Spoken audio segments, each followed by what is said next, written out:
you hear of sex trafficking, you probably think of countries in Eastern Europe, Asia, Africa, but trafficking kids for prostitution is actually the third highest moneymaker for organized crime right here in the United States. Only gun and drug sales supersede it. It's something that occurs daily, and no city is immune, not even Washington, D.C.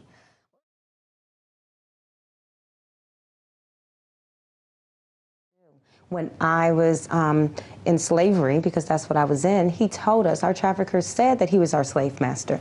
He told us that he controlled us. So if the slave master, the traffickers, are using that term, then why aren't we? Because that's what they're saying. It is slavery.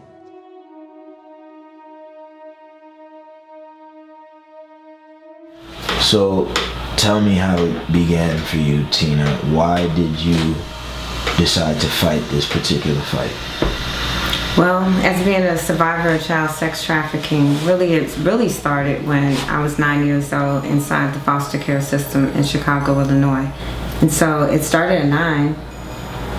However, it didn't end to my late 20s. So with that being said, at 9 years old, you don't really know that someone's selling you for sex. You know that someone's making you do things that you don't want to do. Like me and all of our survivors, 90% of them were all sexually abused before their sex trafficking situation. So way before 9 years old.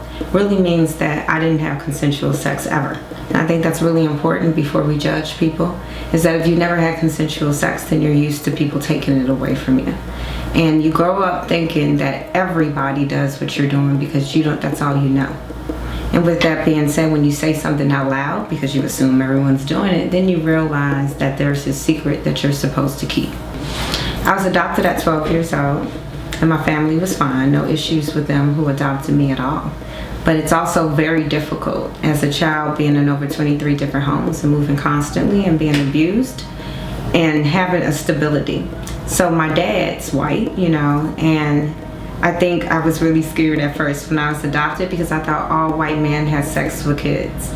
And I think that's an important statement that I said because that was most of my buyers that were Caucasian males. So of course my father never touched me and didn't do anything. And then I thought that he was the only one on earth. So when I was about 13 and a half, I met this guy and really he was just in my neighborhood. There's like no secret story to that. He was just in my neighborhood. I saw him sometimes, he spoke to me. I didn't know what a pimp was. I thought a pimp had a big hat and a cane too. Just like any show on TV that people would think, I didn't know. What's interesting about that is that I was in a sex trafficking situation at 9. So of course I wouldn't think this guy's a pimp because I was different from my situation. That was a family control situation. So actually most survivors of sex trafficking do get into other sex trafficking situations because one presents itself very different than the other.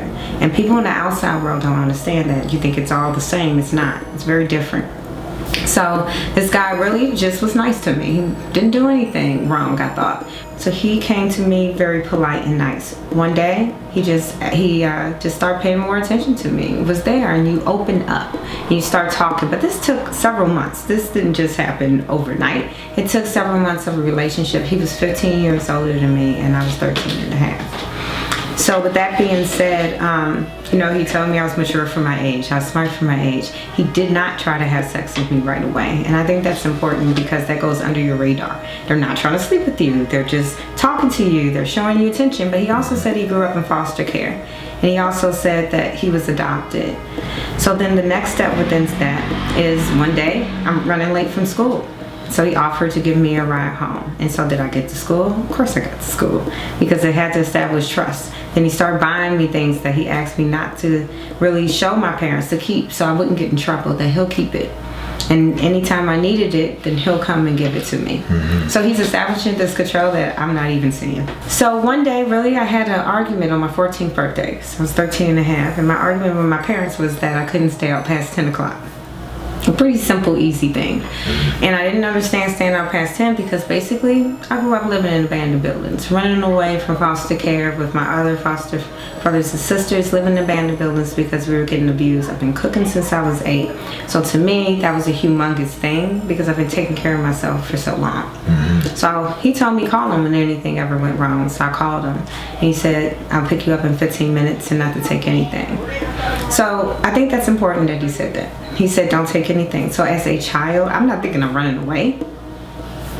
I'm not thinking I'm running away. There is no doubt in my mind I was coming back. In my head, I was going to come back, and then my parents would see that I can take care of myself because I'm 14.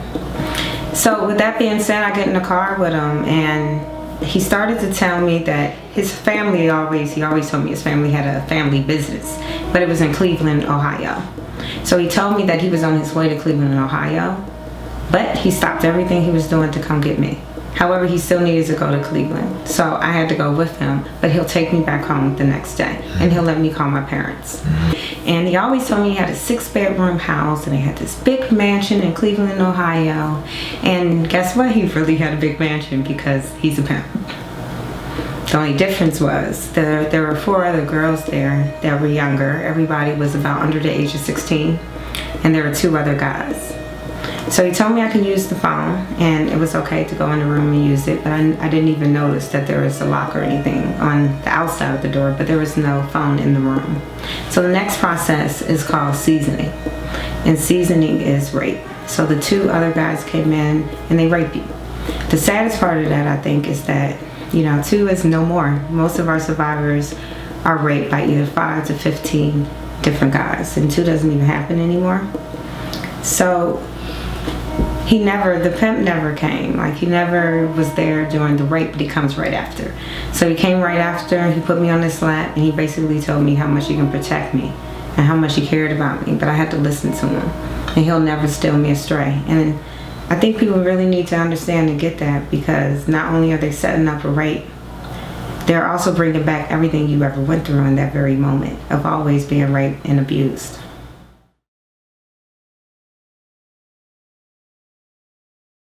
I was sexually abused. I was raped when I was 5 and then again at age 8. And I was so bitter and angry. I hated the world. But one day I was talking to my aunt. She told me, Debbie, your father was raped when she was about 13. Her stepfather was her abuser. She wanted, that love that she never got as a child, but she didn't know how to do it. So she was caught up in drugs and that lifestyle too. I left my baby, she was 7. I'm serving 12 to 36 years. Those years I should have been there with my daughter. It's like I feel like history repeats itself because my mother came to prison, she was a junkie, and now here I am. Where does the cycle stop? So really, I think the whole piece is dehumanizing. It's not just one concept of taking away your body, it's also taking away your mind, who you can ever be and who you ever were. So everything is your fault when you're in a life. Not bringing home enough money, getting called by the police, being tired, being sick. And you're never allowed to eat before you're forced to work. And the reason why you're never allowed to eat is because food motivates you to make someone else's money. And no, you don't get to keep any of it. They buy things for you. So they get your hair done and they get makeup for you. But you don't actually hold any of the money. So all the other girls are your wife-in-laws or your sister-in-law's term. And you're all part of the money. The family, however, it's kind of a dysfunctional family because he tells everybody it's something different. But there are also watchers and other people that are alongside of him that helps. So he came from a family of pimps, and his grandmother was also actually one of the main controllers. So we were beaten. She's the one who sewed us up, put bandages on, told us that God put us on earth to be a hoe and to make money for us together, and that we were smarter than anybody else because people gave it away for free. So having a 72-year-old tell you this and tell all the other women that and other young girls, you tend to believe it because this is this older woman who's the monarch of the family who is telling everybody this is what God puts you on earth to be and do. So when I was 15 years old, now over a year later, going to different many cities and states, I got beat up the day before and I had a broken arm. So she had bandaged my arm and I was actually back in Chicago, Illinois. And I say back because we moved around a lot. And by being back in Chicago, I was tired. I was just tired. So when the police did a raid, I actually told how old I really was, that I was 15 years old. And at that particular time, the police officer actually didn't know me because He knew my pimp, and he said that, oh, you're just mad. Because if we put you in juvie, he's not going to be able to get you out. You'll feel bad and you'll go back to him. And so I was arrested and charged for prostitution. My family was alerted. They did put a missing persons out on me. When you put a missing persons out on a child, it goes into the system as a runaway. We have to watch how we label things, because as a runaway, I also got a charge for that. So I got a charge for abscondence. I had a charge for prostitution. So actually, I thought the pimp was right. He said that if I ever say anything, I was the one who would get in trouble, and that's exactly what happened. And how long were you in juvenile detention? I was in juvenile detention for a year, and I got into a huge fight. And so when we were going up to court, the judge was pretty much tired of seeing me getting in trouble still inside of juvenile detention. I was supposed to be committed into the juvenile detention until I was 21 years old. And he put you like upstate juvenile. But for some odd reason, I went to court and I had a different judge. And when I had the different judge, which is crazy, but I had a woman judge, because I'll never forget, and I had a male judge the whole time. And for some reason, I had a different judge. And she decided it was ridiculous to commit me because I hadn't gotten in any trouble before all of the situations that happened. And instead, she released me to my parents' care. And so we were actually able to move, and we moved to Alexandria, Virginia. But that doesn't really stop a situation at all. It just moves your location. It didn't stop what situation? Well, you get into other situations, you know. So when it doesn't stop a situation, that's what people don't get about it. Now, I've learned something throughout this. Before I was really 9, but then starting at 9, I've learned something. That really people just want to use your body to get what they want. And what if you cut the middle person out? What if you learned the skill that you think you can sell yourself and get this money, and you can keep the money? What if at that time you start to hate men so much that you just want to hurt them and take all their money because you hate them, and so you just want to take all their money, and that's the only thing that you know to hurt someone is to hit them in their pockets? So is that what happened to you? That happens to me and all our survivors. Your real addiction is money addiction. That's your real addiction, because you learned this skill, you know. And whether you view it as negative, and it is, you don't love it, and it's not about the sex at all, because you're not even there, you're not even present when it's happening. You think about the money and about taking all their money and lying to them like they lied to you. And that crap that, you know, buyers say, like, I pay their bills, I do, that's all the crap you tell them because you don't care about them, because they don't care about you. You grow this hatred inside of you that you don't really understand. You know you have a hatred for them. My hatred really was towards pimps a lot. I hated them. And I did not get with another pimp like willingly. You know, again, it wasn't willingly. You try to hide, but you still want the money though, because you're like, I might as well make money off of it. So with that being said, I met these girls. One of the girls had, her mom and dad were attorneys, and the other one came from a working family. And they were both Caucasian. And I remember hanging out with them the first time, and they're like, do you want to see what we do for fun after school?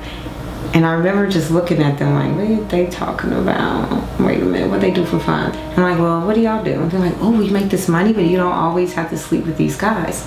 As soon as they said that, I thought they had a pimp. So I started screaming, I'm like cursing them out in the middle of the street. And they're like, what's pimp? What are you talking about, like on TV? Now I realized they didn't know what I was talking about, but the action was still the same. So they showed me how they go really on a beautiful area in Alexandria, Virginia, which is like Beauregard Street. It's a really nice area, not too far from the Pentagon. And how they, from 3 p.m. to about 8 p.m., because you have to be in the house, how to make money. And have older man buy sex from you, and you go to different bus stops and they show me. So basically that's called renegading, when you're trying to do it on your own. Well, I think people think that kids just wake up one day and go, oh, I'll just sell myself today on this street corner. Well, I'm coming from that life at that time, so I knew that wasn't true. So I asked a question that more people should ask. I said, well, who taught y'all how to do that?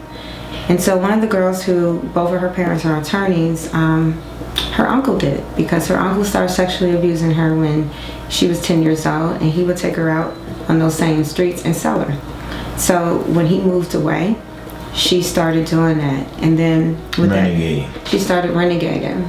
And she was also 16. The other girl was 16 too.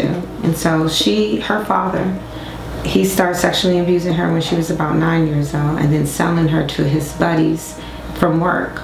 when she was about 11. And so then she met Vicky, who showed her how to go outside. And so I think that's important that people understand the dynamic on how it really works, because no kid wakes up and go, I'm going to charge this much and do this. Someone brought you into it, and it becomes that's all you know in your life, because they were all the same age as I was.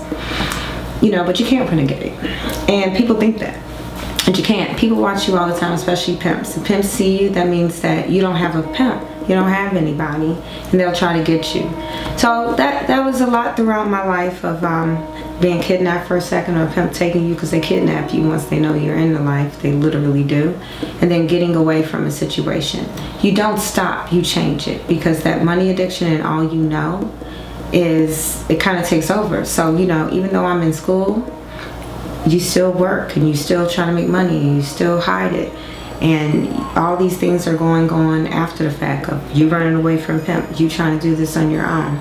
It's like a life of that, of all you know. And so that basically happened throughout my life until I was in my mid-20s. So I was in my mid-20s or so, and I must have moved in 12 years. I moved every 2 to 3 months to get away from men who buy sex, to get away from pimps, to switch things up.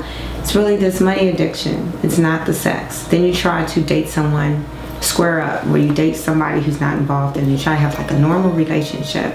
But you can't have normal relationships because you don't believe any of the things that the men are saying to you. You don't believe that they really love you. They could probably really love you and care about you, but you don't believe it. And so my issue was definitely mental health breakdowns, and not understanding that, and not wanting to get out of my bed for weeks at a time, and being depressed and not understanding. I was the only child. I wasn't allowed to go out much. My mother hit me a lot. My stepfather used to do whatever he wanted. This man says, come here, little girl, let me show you something. He takes me to this room. And in this room, there were bottle caps, there was shoelaces, matches, candles, but I didn't know what the hell was going on. I started getting high at 13, maybe before that, 12, 13, on anything I could find, acid, Truinol, Zelavil, Quaaludes, anything, just to get away from myself, from who I was. And he put one of those shoelaces on my arm, and he stuck a needle right in my vein on my 14th birthday. And the saddest part about it is that I loved it.